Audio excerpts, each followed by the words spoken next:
We'll start by letting the artist give an introduction about themselves, their practice, and describe the artwork featured in the Trex exhibition. Kiona, would you like to start? Yeah, definitely. So my name is Kiona Callihoo Lightfoot, and I'm a multidisciplinary artist practicing in Amiskwaciwâskahikan on Treaty 6 territory. But I grew up west of here by the hamlet of Callihoo, living on script land with my Mushum and relatives.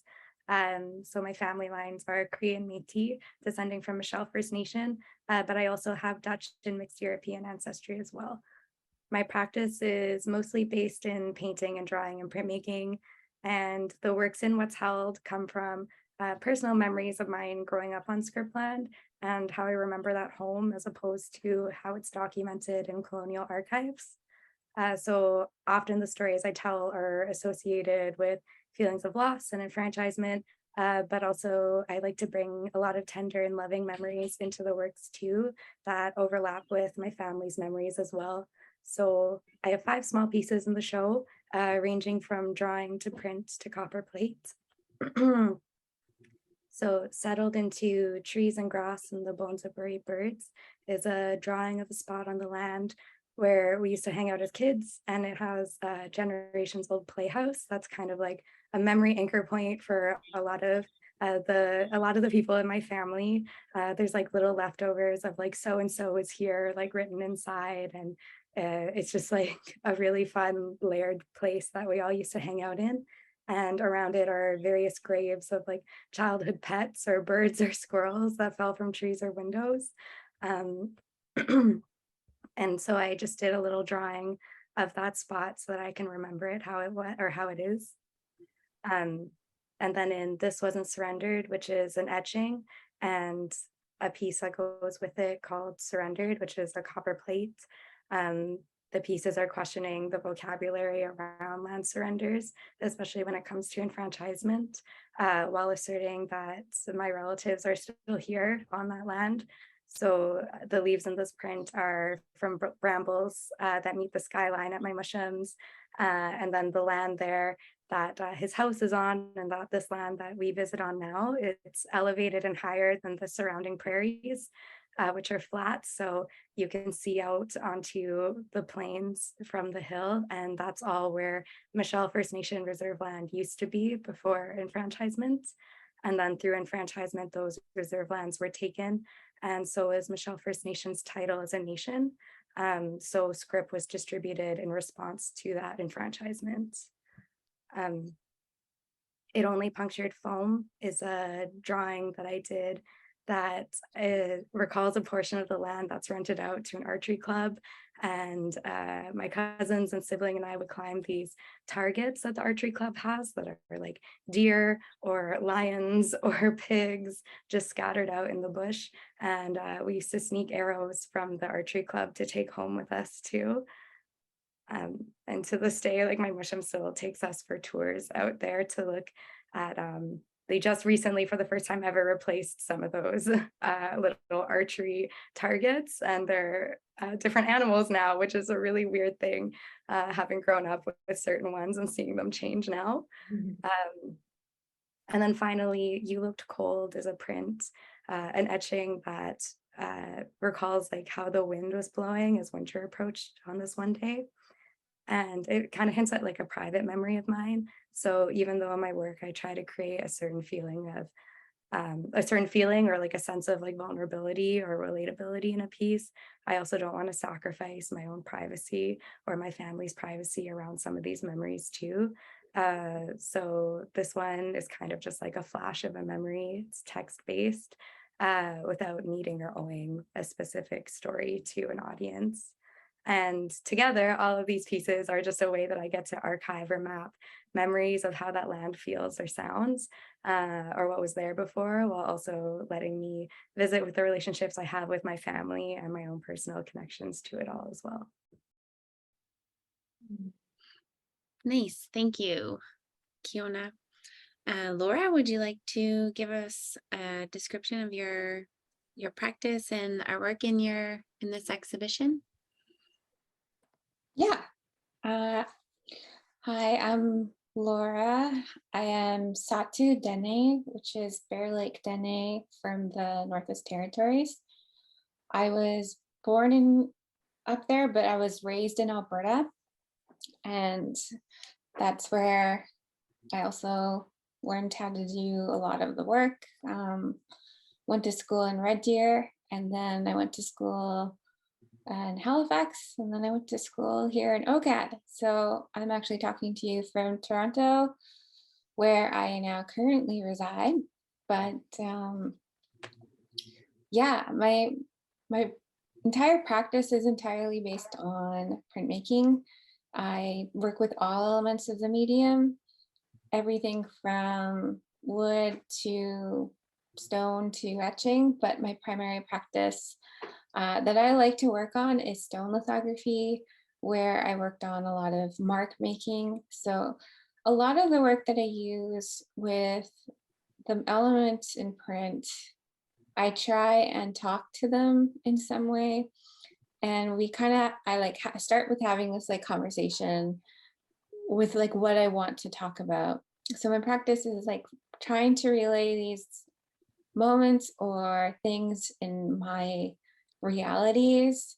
So whether they were like past stories or things that I've learned or things about my own life. And it works as like this collaboration to try and create some sort of visual representation of these things. So like, I like concentrating on things and mark making primarily now, such as like there was a past series I did recently where I tried to communicate feelings of care through mark making. So not only was I looking in my own language, which I don't know how to speak, but I have a lot of information on. So I do a lot of research on my language, and that inspires also the work that I make. So there was no real word for care in my language. So I was trying to work with words that maybe resembled the type of care I was thinking of, or the various types of spectrums of care. And I also tried making my own word. And the visual work that went with that was like the type of marks I would use when I show care, like to my partner, or like cooking, or really simple things of like even just resting and trying to create like a whole body print of my body when it's resting. So my work is a lot of research-based work now, and I plan to try and continue that as I go into the future. I'm actually going to York University this fall to pursue my PhD. We'll see how that goes. I'm really excited for it to be able to do more investigations to my language, but also have like the institutional resources and like support to be able to get this a lot of research-based work done. The work that I have in what's held is a series of mark making that I first initially made on stone lithography, where I was experimenting with different types of marks again, but also experimenting what could make marks, as the stone is very influential, that it can take marks very easily. It's very sensitive. So I was experimenting with things like fries. So mark makings were used with fries. I used some Crisco with like a bunch of water and seeing how that could make marks. And then also using objects, like with touche to make marks. So the marks with like the fries, and I also created marks that looked like beads. So like I rolled beads on a piece of wood and I just rolled it around to create the marks. And the one with the Crisco, it's in like a circle. And I would put it also like onto my lips, and I would mouth this word in Dene of the title of the work. And it was again like homage, right? But mostly trying to see what I could do with the mark, and that the material is very much as important or more important than what I was doing on the stone. And it also is informed by spiritual research with Dene spirituality, where each print is representative of each layers of the world. So one being like an enriched vision of the world, one being the now world, and one being the lower world. So each one, I think I had different ideas of like, I think the now world was the fries, or maybe it was like the underworld. And yeah, like each vision I had was like different for, and it's like they're all like interchangeable to me. Like fries could be the upper world. That is ideal. Like I want fries everywhere. But and then just like thinking about like my ancestors and working with like Crisco, or like really inherently like animal fat, but not having that, right, you know, as accessible. You just go to the store and you can have something like that. And I would also rub it in with some sage and tobacco to see what kind of marks could happen. Really, I just ended up making a weird marbly effect, right, with the combination of some of the water and the Crisco. And I think I had to reinforce it with some more like really greasy Crisco, like I think, to be able to create that type of mark. But yeah, I don't know what else to say about that, but Great. Thank you, Laura. And Jewel, would you like to give an introduction? Sure. Okay. Hi, my name is Jewel Shaw. I am Métis and an artist and printmaker. I'm originally from High Prairie. I'm a member of the Sucker Creek First Nation on Treaty 8 territory. I live and work here in Red Deer, which is situated both on 6 and Treaty 7 territory.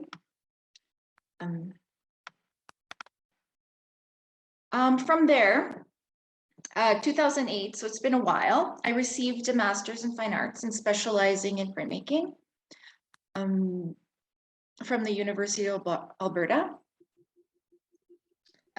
It explores memory, identity, and loss through symbolic imagery and found objects.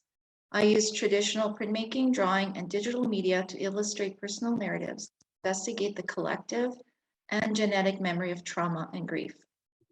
The objects, images, are metaphors intended to trigger memory and elicit stories that otherwise remain buried. I have two works in the exhibition, Rabbit House Lies and It Was the End. Both are lithographs and were created in 2013, so almost 10 years ago. They were created at the Tamarind Institute for Lithography in Albuquerque, New Mexico, for a residency called Landmarks. It was a cultural exchange between Aboriginal artists from Yirrkala, Northern Territory, Australia, and Native American artists from Canada and United States.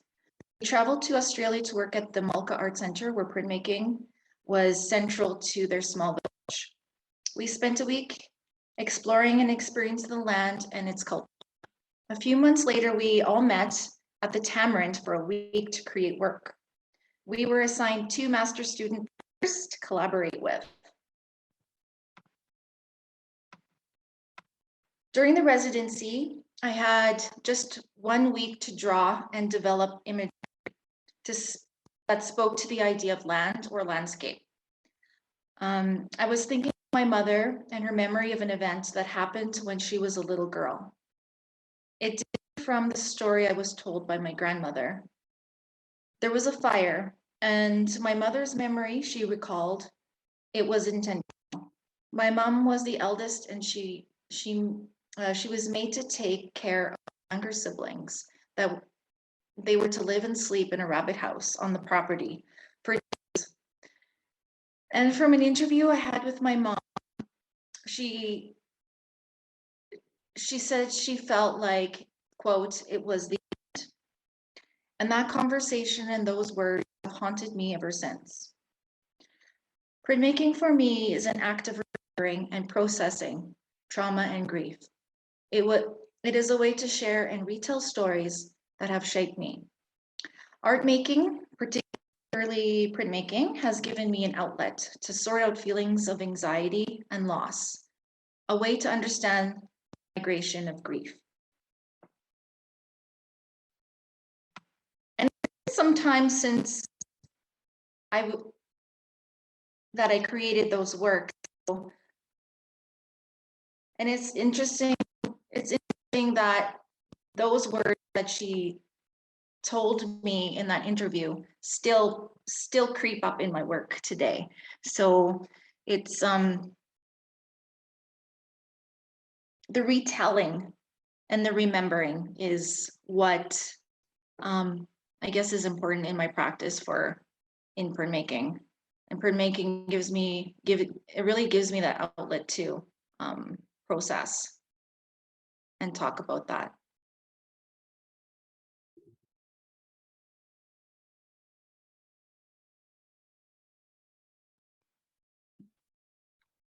I can go first on this one because I didn't really talk about printmaking in my intro very much.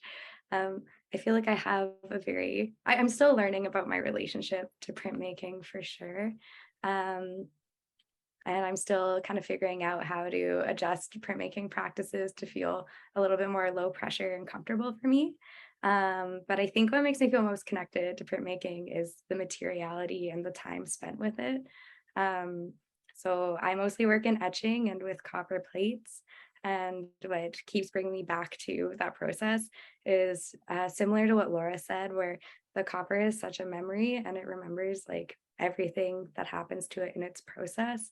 So like it remembers every scratch or like fingerprint or anything like that. Or if you're traveling with it, it remembers like how you've traveled with it and any marks that have touched it. And I think that helps me build a relationship with it just by embracing its own mark instead of trying to erase it, which sometimes I think in printmaking you're taught to like erase or control or like minimize like maybe those natural or accidental marks. But I really like it. I think that it makes the material feel a little bit more emotionally charged, and it also puts less pressure on me to try and fix something that kind of has like a nature of its own, and those marks can be really beautiful. And I like that it shows a history of how it was handled or cared for. And I think that's why I return back to printmaking, even though maybe sometimes I have a stressful relationship with the step-by-step process of it.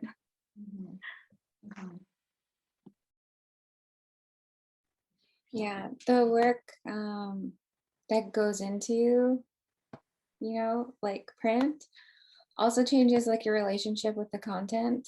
So like versus like if you were to do drawing, what we do is not drawing and it's a lot of work, right? And then like you develop certain relationships with different things in it. So for me, it was definitely like it changed as I worked with it more and more, it changed my content, my relationships with content. So the prints. So my relationships to each image would be different, I think, than if I were to use a different medium. It forces you to work with it and develop that relationship. And I think like the same thing that I found a lot more with the stone is like each stone has also a different like personality. So the more you work with it, the more you get to know it and you get to know how it likes to work or not like to work. And I find that really fun.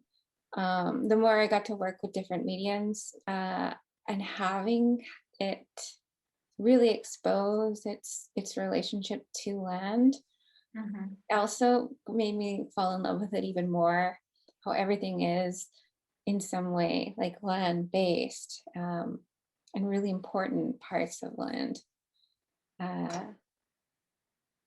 Yeah, it's entirely different process. Like it's all like process based and it's all also situational. And it's not like most mediums to me. But yeah.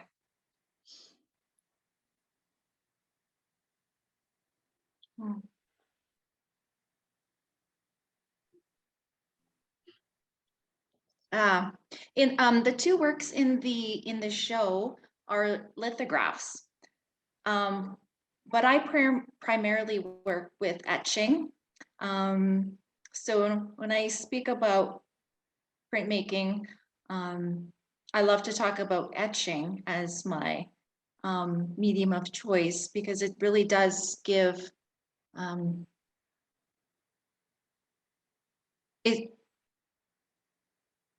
it really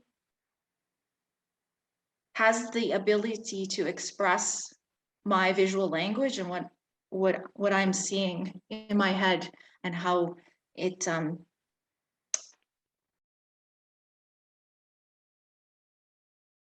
it can give printmaking and etching can give so much variety. So you can have just the plate tone itself is beautiful, right? When I use soft ground, you can be very gentle, and the lines can be very gentle and fragile and intimate. And then you can go and do something super bold, and it's just so rich in its tradition. And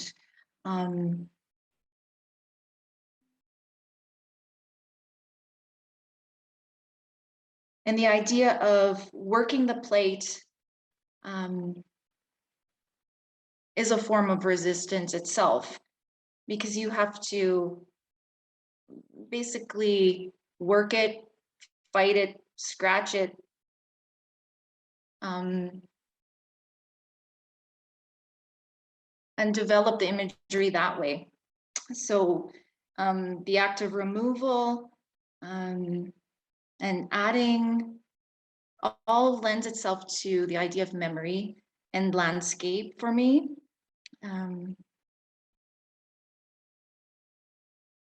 And the idea of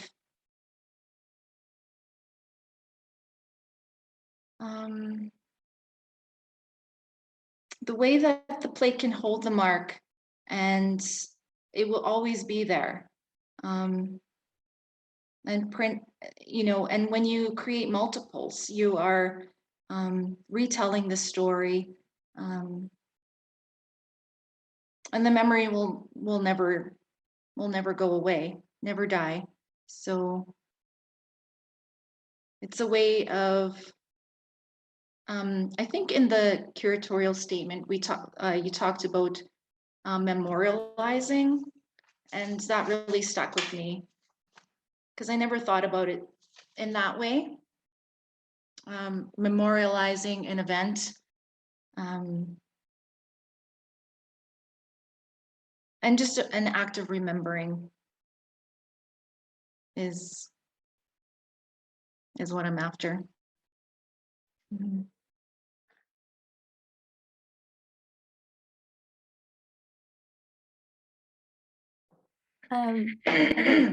I think some of my thoughts on this are also colored by the fact that I know I'm still relatively new to printmaking. So like I said, I'm still building the relationship to the process versus like the print culture that I've experienced, which is like informed by like where I am and things like that. But I don't know, maybe you both agree with this, but I think sometimes there's an expectation or like a culture in printmaking that says your process should look a certain way, or you should do X, Y, and Z for it to meet like a recognized standard. And I think I really struggle with that recognized standard. So whether through like how prints are presented as like very clean, or through like what number of reproduced editions you pump out. And I think like a lot of maybe those expectations promote like gatekeeping in print, and like is also like informed by like cost of materials, or even like the ability your body has to like meet these expectations when the process can be quite laborsome. And like what's seen as like maybe like proper print, or who's deserving of being welcomed into printmaking spaces, like based on those things. So I think sometimes I struggle with that, but I think I try to like shift away from maybe those expectations as best I can by being pretty like minimal and slow with how I print. And my choices are all really based on what feels like most accessible and fun for me.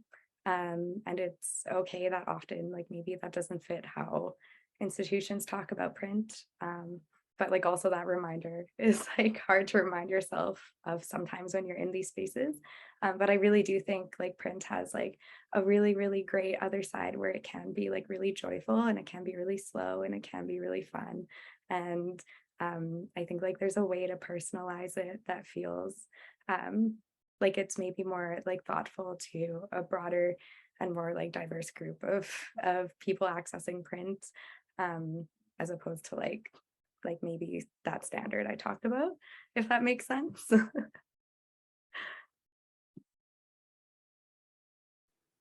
Yeah, I mean, you got it.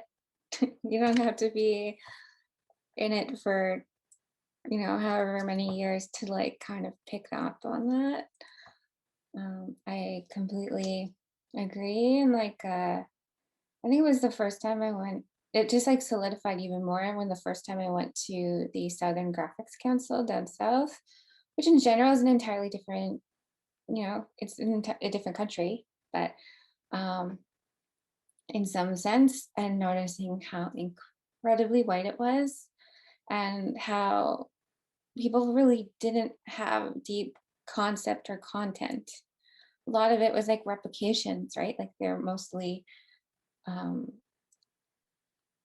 they're just images of things or just buildings, like nothing. It all was really to show their intense technicality.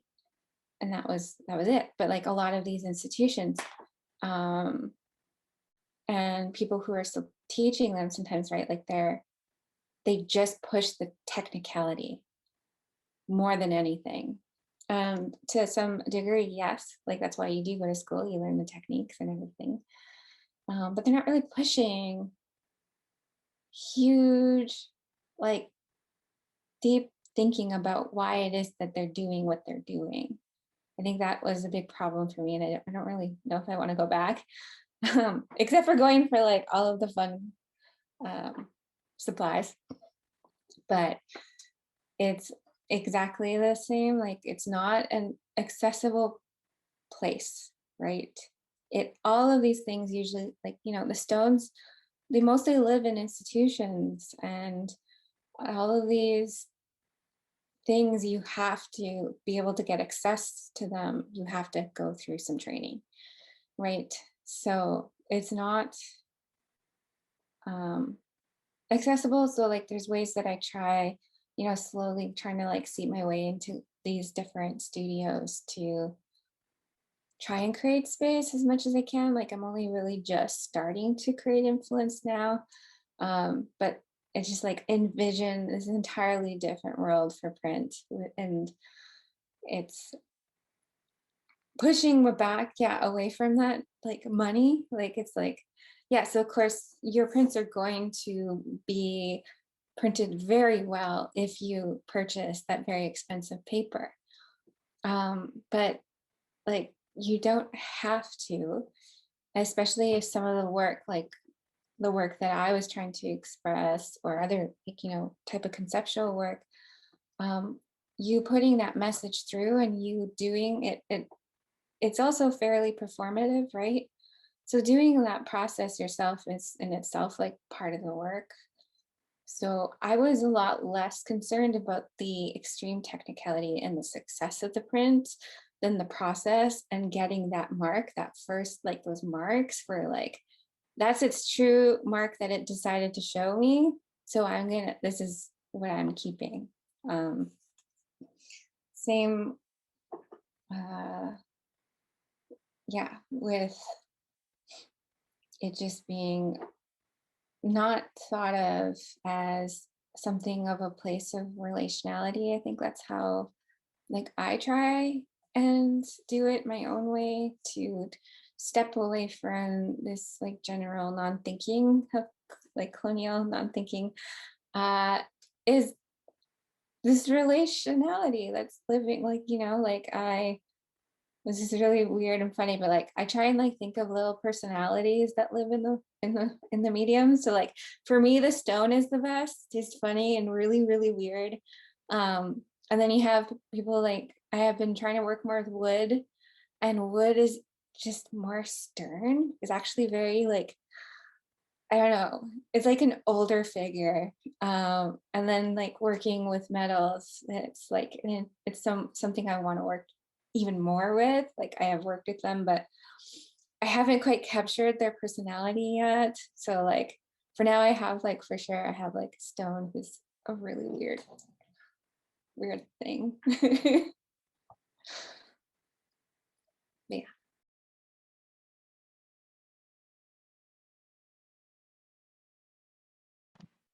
Sorry there. I totally get where Kiona is coming from. And same with you, Laura. I'm a bit older than you too, so I have a little bit, I have a little bit perspective looking back. When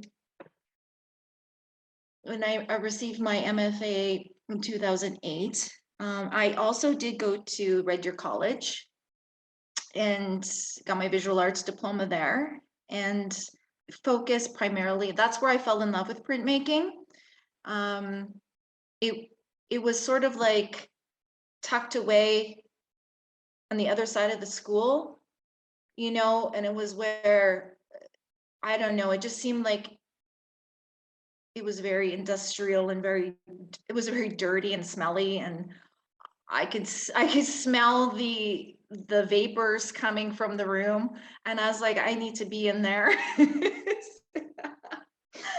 But I was taught by an American, so it was really drilled into us like multiples. That's where you're going to learn technique. Addition, addition, addition. It didn't matter if there was 100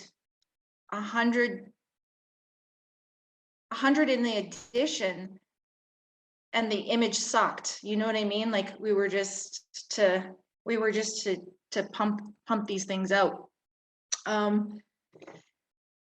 But then going to the U of A, then I started to develop more of the conceptual, where I had no clue, like I was like more just like how to technique and how to addition properly. And then when I got to the U of A, then I had to really start thinking about deeper ideas and being able to articulate them. So like to have both technique and concept and to be visually stunning, you know, it was like the Holy Trinity. So but looking back now after all my years here,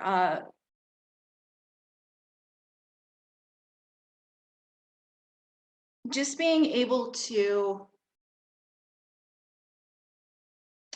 have fun and find joy in the process, even though the subject matter could be dark or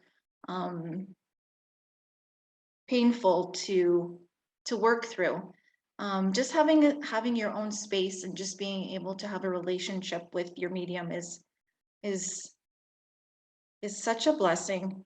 And I wish that I could go back a little in time and just let go of all of the some of that institutionalized thinking that I have.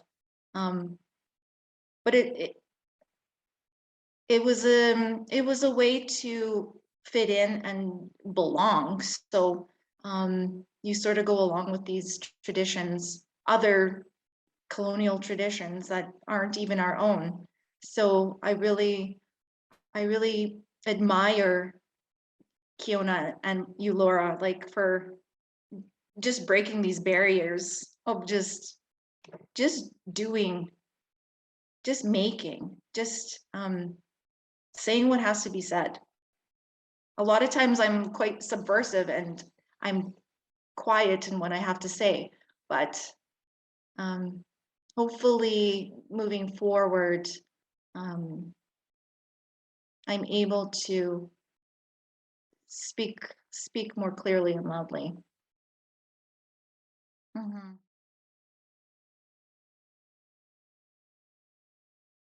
Start off.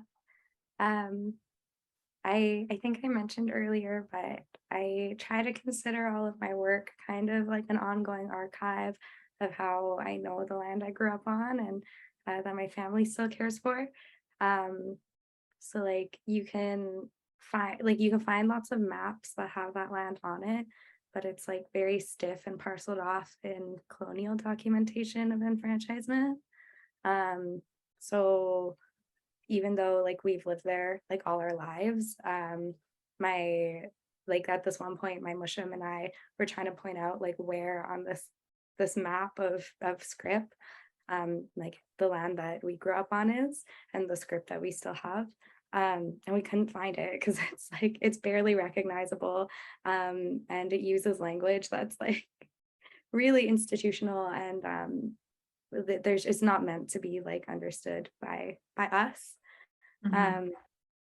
So I kind of just like to create work that shows like I said, like the land, like how we know it, and it's often like tender, sad reflections or like little glimpses at like I think I mentioned this in the curatorial statement as well, but I like little desire paths or like footpaths that we make in the grass or like spots that like my mom or my cousins or aunties and I used to gossip on, like in the prairie grasses or the different places that like those birds and squirrels are buried, and just inside jokes and knowledge kind of sprinkled into the subject matter.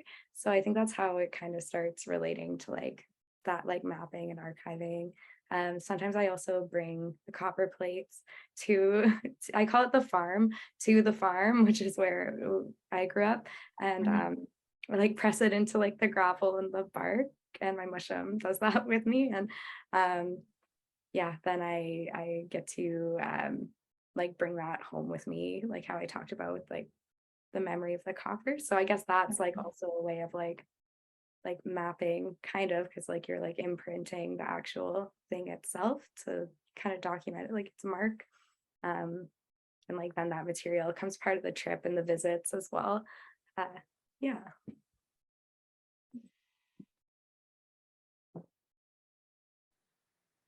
Yeah, I don't know, memory, a lot of the work is from memory. So like, I guess the work that I try and choose to do is based off of like my own memories. So whether they're like stories of my childhood or just like general stories of my reality, from anything from like sexuality to mental health and like depression to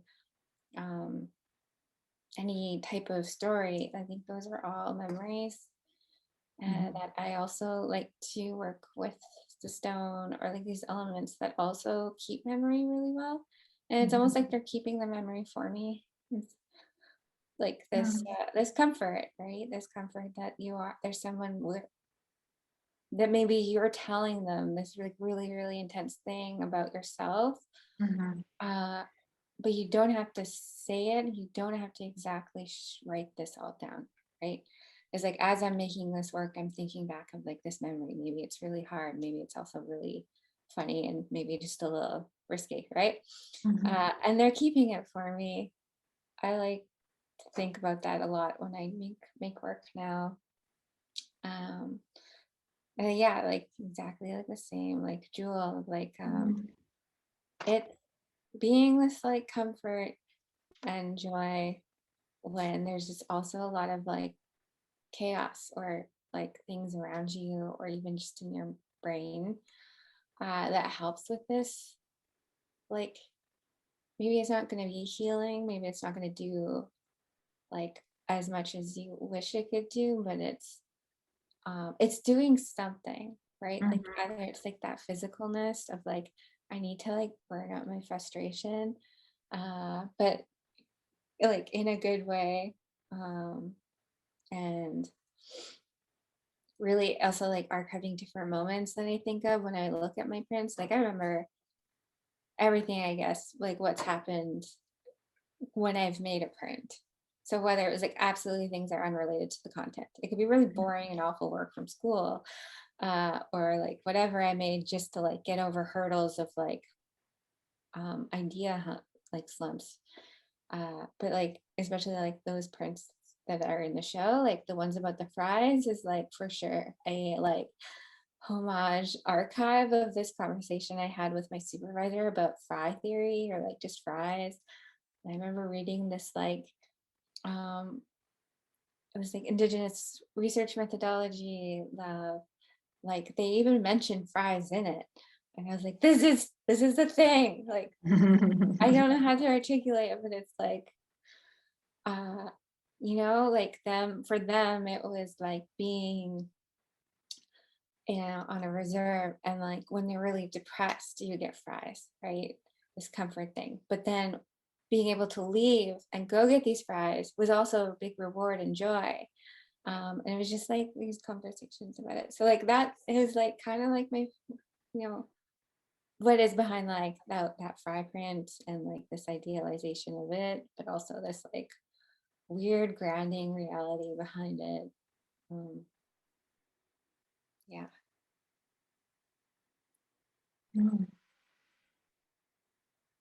Oh, geez. I love that. That's fun. I like that. Yeah, I have, in regards to like, I talked about memory, but archiving, yeah, I have so many little bits and pieces of drawings, words, statements, just little pieces of anything that I have collected, I have here, and I draw from all of those things in my work. So if a character or a word or a saying comes out, it's all from somewhere. So documenting and archiving is really important to my practice as well. It's like finding an old tape recording of something from your past. It can take you right back to that time and space, and you have all of that to draw from. And over the years, I've collected many things, so objects as well. So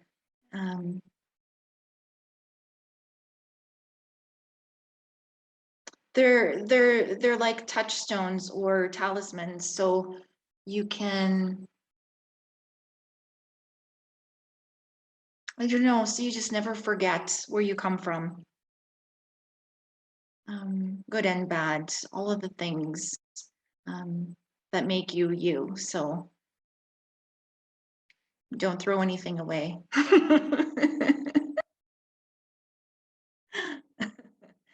Yeah. And that's how I archive my work.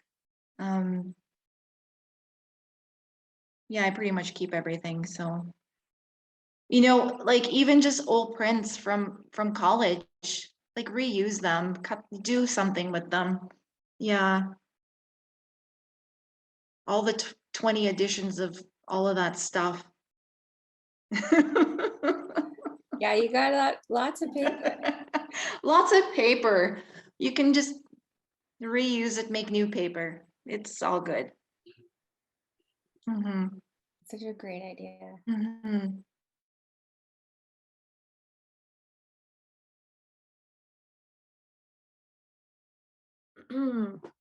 I consider my relatives a lot.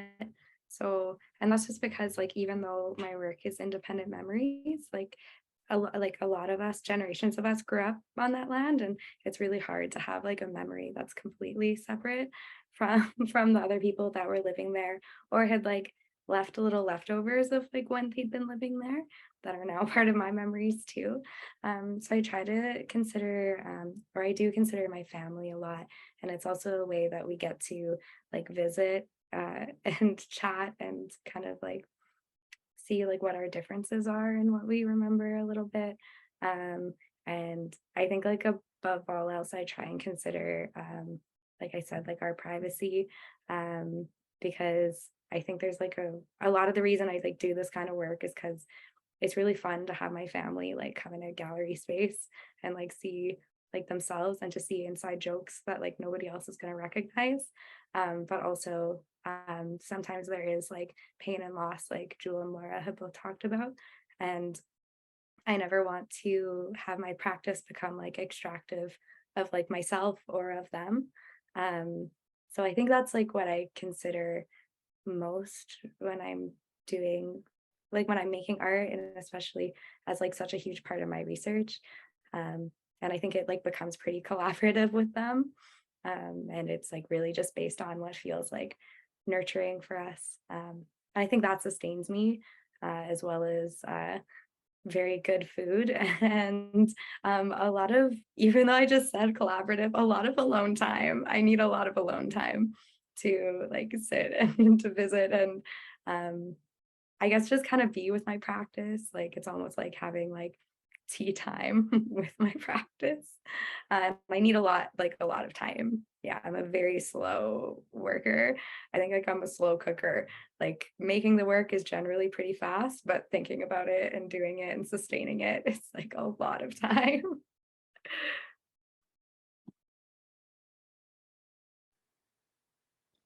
Yeah. I think like the first works was like coming across like research of like my like stories from my nation that they're very open with, like they want these stories out there, right? It's not something that they want held as a secret or kept to ourselves. It's like information for the world. So some of the first few prints I feel like I was doing, that's what I was trying to do, is like to help, because like I was separated from my nation, and like I was grew up with non-native people, like I was adopted, and so having to have this like entirely different space to be able to tell these stories, I think was something that I felt like I had this general research knowledge that I wanted to pass forward. But I also, yeah, I do obviously like consider where my own position is, like trying to ground myself as much as possible, um, and do it like, like pass, passing on this like spiritual knowledge, but also really keeping it close to myself. And I think the absolute biggest thing I think that I think of is other Native people. So, like, I don't know if you remember this, Jewel, but like, I was at school when you were at Red Deer College as an artist in residence. It was like 2020, 2011, 2010. You were there doing some intaglio work and you showed it. And like, I remember seeing your plates, really big plates, and they were like mirror, almost like mirror, like plate finish. And it was just like, this was gorgeous as an object. And that's what you showed, was like the plate itself, along with the prints. And I think like for me, yeah, like the first starting points of any print for me was at Red Deer College. And doing it was like same thing. Like we were like, it just like entirely different feeling, like calling. So like that's when I think for me, my life kind of like came together, was through print, being like, okay, this means something with this medium that is just like intensely calling to me. And then to see not only just like being someone who wasn't into open, like talking about my indigeneity, because obviously like growing up also in a small town in Alberta that's with a white family, primarily, white town in some way, like, sorry, more like expectations, right? I didn't want to talk about my indigeneity as much. And so then having someone there who is Indigenous and making this work made me feel a lot better. You were like getting comments from professors of like, oh, you're Native, why don't you make totem poles with your sculpture project? It's like, this has nothing to do with anything. And then moving to even more like intensely colonial, like white institution like MASCAD, and having to navigate that, being more frustrated or feeling more alone. So like I helped, like I wanted to be part of the student union, and I helped like co-create the Indigenous collective and trying to like create space. I don't want anyone to feel how I felt inside going through school, let alone like making work. So I always like think of who would see this, and like, because our realities they're not that they're the same, but there are definitely similar conversations amongst us, right? And if I like, yeah, like looking at your work and like thinking about my own family and family in residential schools, and being able to have that, no one would like even like have some students mildly talk about that was big. Like they just didn't want to talk about it. So it was like very impacting. And then I think it was like you, Kiona, who like messaged me once. You're like, I saw your work at oh gosh, where was it? It was in Edmonton. It was at Snap. It was your show at Snap. Yeah. Yeah. Mhm. It was like, yeah, meant like like your whole like practice all of a sudden like is entirely worth it when you can connect with anyone that's like guided in some way of like, whether it's your content or your work or just being like there, right? Representing.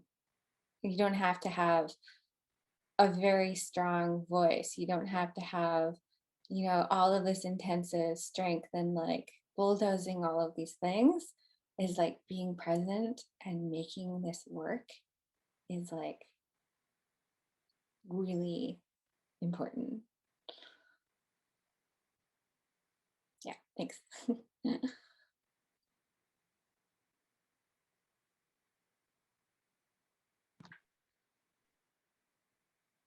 That is wonderful, Laura. I don't really remember too much time period.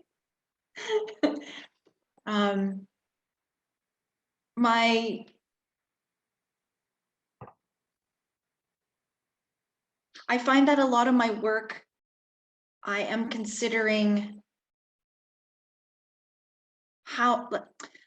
I'm considering my family and how I was brought up and all of our histories. And how to talk about something that is so profound and deep, and how much to share and what to share. I'm thinking, I think a lot about my grandmother, who never really spoke about anything that happened. But we were all products of secrets and shame. So I grew up with those feelings and emotions and not really understanding why. Not being able to talk about things or get things explained to me, or talk about racism, talk about just talk about all of the things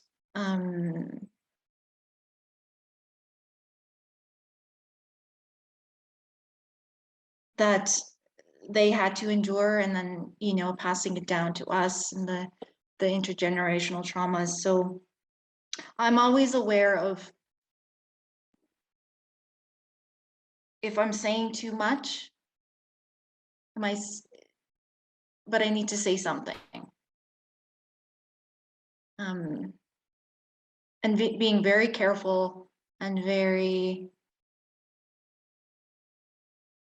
aware to protect them, and people's and protect my privacy and protect their privacy, but also speaking to the collective. And I guess I'm always maybe just wanting to communicate and see if there's anyone else out there